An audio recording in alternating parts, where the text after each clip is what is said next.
Sugeng enjang para ati yuswa, sugeng pepanggihan malih wonten ing renungan padintenan ati yuswa ing dinten Rebo Pahing 29 Juli 2026.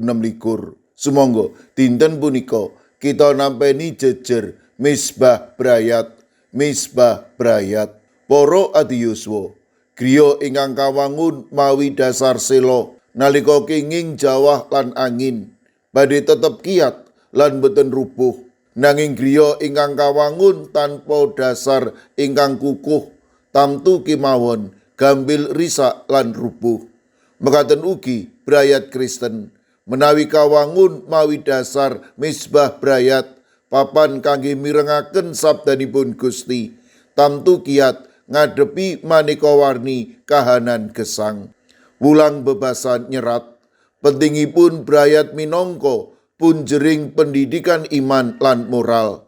Tiang sepuh kagungan tanggung jawab kangge gulawentah putra-putrinipun. Sapunika piwucalisan tulodo gesang saha disiplin saben dinten.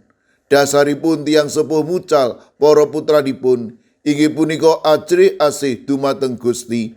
Srana kawicaksanan saking Gusti, para tiang sepuh gulawentah para larenipun.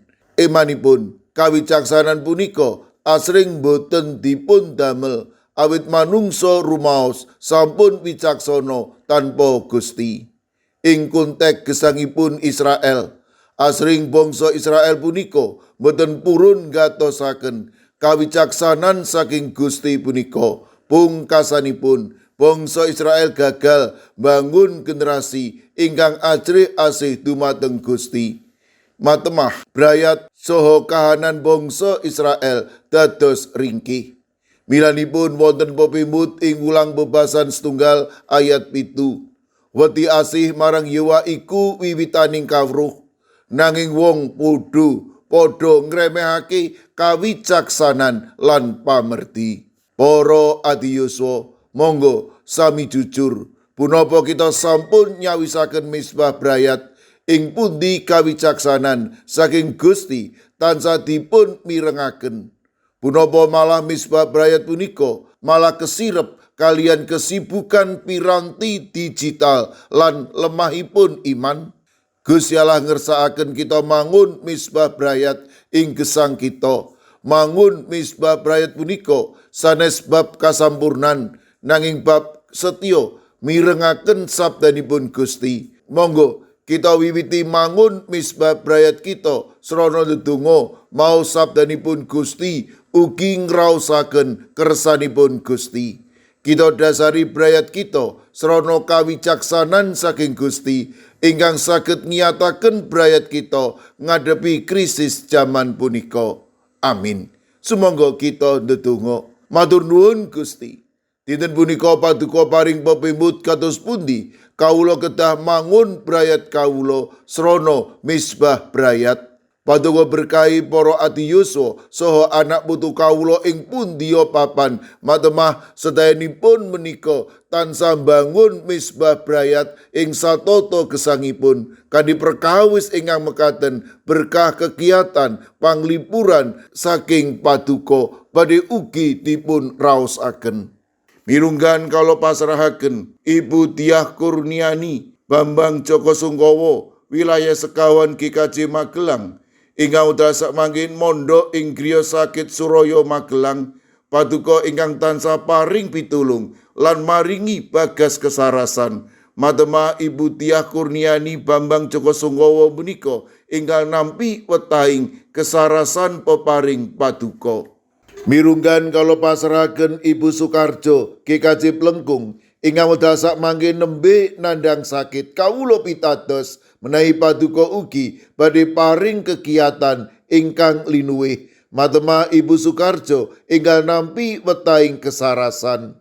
Kawula ugi masrahaken Bapak Pendeta Johan Budiman dalasan Ibu ingkang dasak mangke karimat wonten ing griya sakit Komodo Labuhan Bajo. Kawula pitados menawi paduka ugi badhe tansah paring kegiatan lan bagas kesarasan. Mirunggan kalau pasrahaken Bapak Sudiat warga GKJ Wedi ingkang dasak mangke nembe kritis kawula pitados sih katresnan pitulungan paduka badhe dadosaken sedherek kawula punika nampi wetahing kesarasan. Kawula pasrahaken Bapak Suparmin wilayah gangsal ingkang wedal sakmangke mondok ing griya sakit Sarjito Jogja. Kawula pasrahaken Ibu Budi Agus Setyawati warga GKJ Ketandan ingkang wedal sakmangke nembe nandhang sakit. Kawula pasrahaken Ibu Sunarti warga GKJ Salaman ingkang wedal sakmangke nembe nandhang sakit. Kawula pasrahaken Ibu Surati GKJ Sragen.